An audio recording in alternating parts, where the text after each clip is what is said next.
मंडळी, स्वागत आहे तुमचं माझ्या यूट्यूब चॅनलमध्ये। मी आज बनवणार आहे बेसन पिठापासून खमंग असं थालीपीठ। झटपट तयार होतं, कमी साहित्यामध्ये तयार होतं, काही गडबडीच्या वेळेस सुद्धा पटकन तयार होतं। चला तर मग वेळ न घालवता व्हिडिओला सुरुवात करूया। मोठ्या आकाराचे मी इथं 2 कांदे बारीक कट करून घेतलेले आहेत। अशा पद्धतीने बारीक कट करून घ्यायचे। भरपूर अशी कोथिंबीर कट करून घ्यायची, कोथिंबीर टाकून घ्यायची, कांदा टाकून घ्यायचा, अर्धा चमचा लाल तिखट टाकून घ्यायचं, अर्धा चमचा कांदा लसूण मसाला, थोडीशी हळद, जिरा पावडर थोडीशी घेतली आणि गरम मसाला घेतलाय थोडासा, चवीपुरतं मीठ घालून घ्यायचं। आता बेसन पीठ घालण्याच्या अगोदर हे सर्व छान एकत्र मिक्स करून घ्यायचं। अशा पद्धतीने कांद्यामध्ये मसाले आहेत ना व्यवस्थित मिक्स करून घेतले ना, थालीपीठ आहे ना आपलं बेसन पिठाचं खायला सुद्धा खूप छान आणि टेस्टी लागतं। तर अशा पद्धतीने ना हे मिक्स करून घेतलंय। मी कढीपत्ता घेतलाय थोडासा। अशा पद्धतीने कढीपत्त्याचे तुकडे करून घ्यायचे आणि सुद्धा थोडेसे त्याच्यामध्ये कढीपत्ता टाकून घ्यायचा। बेसन पिठाचं थालीपीठ जास्त बनवायचं असेल तर तुम्ही बेसन पिठाचा वापर जास्त करू शकता, कांद्याचा वापर पण जास्त करू शकता। तर मी इथे ना एका वाटीला आहे ना थोडंसं कमी एवढं बेसन पीठ घेतलेलं आहे। हे याच्यामध्ये टाकून आहे ना पाणी न घालता अगोदर आपल्याला हे मिक्स करून घ्यायचं कांद्यामध्ये हे पीठ।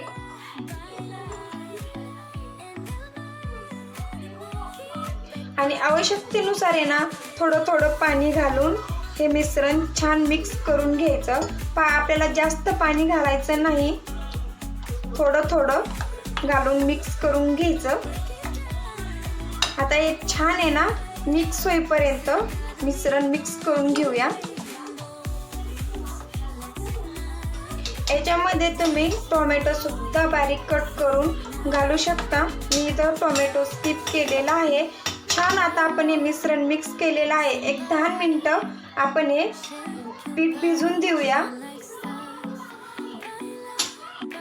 इथं जास्त पातळ बी नाही करायचं आणि जास्त घट्ट पण नाही ठेवायचं। पातळ जर झालं तर आपलं थालीपीठ इथं उलटलं जाणार नाही।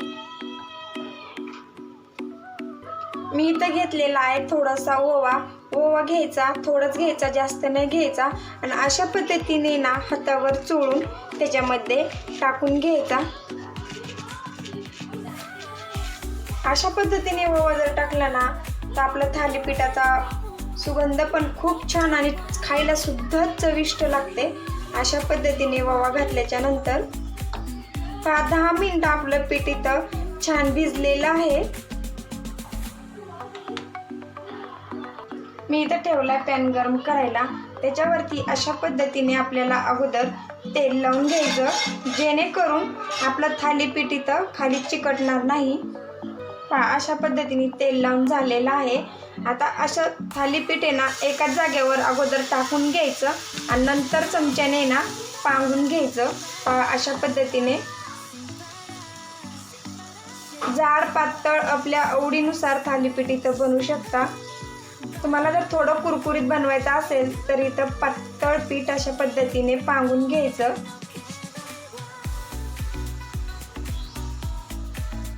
याच्यावरती झाकण ठेवून 1-1.5 मिनिटं छान आपण वाफवून घेऊया। मस्त असं थालीपीठ इथं वाफरलेलं आहे, पाहू शकता तुम्ही। वरून सुद्धा असं सुकलेलं आहे। अशा पद्धतीने वरून जर सुकलं ना थालीपीठ म्हणायचं छान असं वापरलंय। किती पटकन इझिली ना निघल्या जाते, अजिबात खाली चिकटलेलं नाही। पलटी करून घेऊया आपण, दुसरे अंग भाजून घेऊया थालीपीठ। छान असं मस्त भाजलेलं आहे। अशा पद्धतीने कढीने थोडंसं तेल सोडून घ्यायचं।